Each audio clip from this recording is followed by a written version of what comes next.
over that microphone, and there's nothing that can take away the fact that we have not been consulted properly. And then...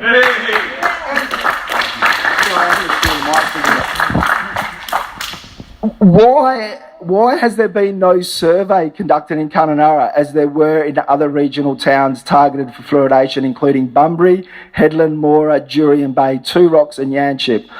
I've asked this question on many occasions, especially the Health Minister, and it gets ignored. So, let's go on from the consultation. Why hasn't our town been surveyed? We've asked for it. As I said to you earlier on before this meeting, if you conducted a survey tomorrow and 51% of the community wanted fluoride, I wouldn't be here. I'd be sitting, if it's a democracy, that's democracy. But the fact that you've got so many people in our community against it, and you aren't even going to give us a survey on a bogus consultation meeting, I'd like to hear your thoughts about the survey.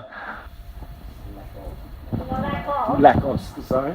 Well, I think Richard has already explained that there's been an evolution in our processes. I can remember a time going back in the 90s when the surveys were unheard of, just weren't done. You people came in. You people came in on the cusp of a change in our approach to advising the minister on the nature of the feeling in communities. But we shouldn't pay the price for that. Well, but that's the Health Minister and say, I think we need to do a survey. He's not listening to you, but you're the top dog, mate. You're it. You're the one that can go to the Health Minister and say, look, the community is against this.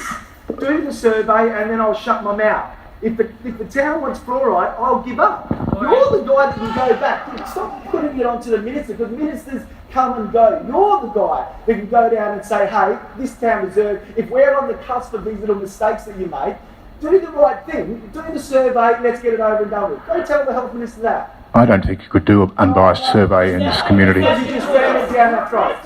Is that because you're worried about the money you're going to lose from infrastructure already put in place that was not? No. It's just a statement. I'm not a social scientist, but if you had a social scientist, I'm sure he'd say to you, it wouldn't be possible to get an unbiased survey of this town.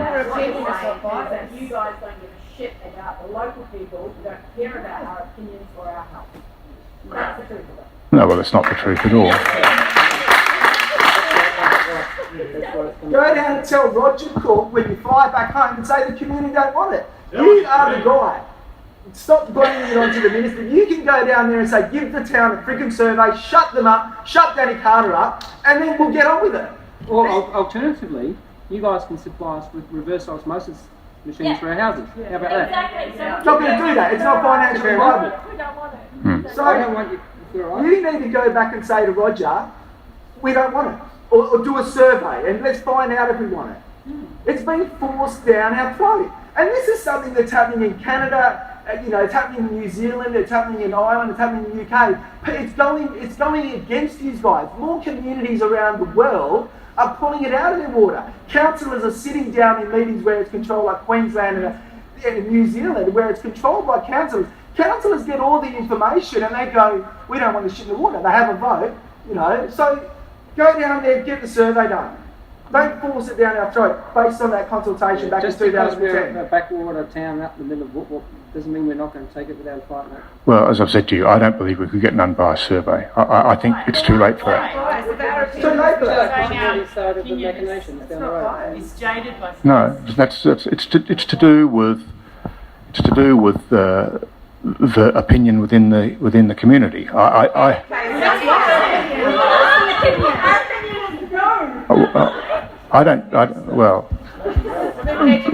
I'm very pleased that there's this number of people here, but there's no way that you're representative of the community.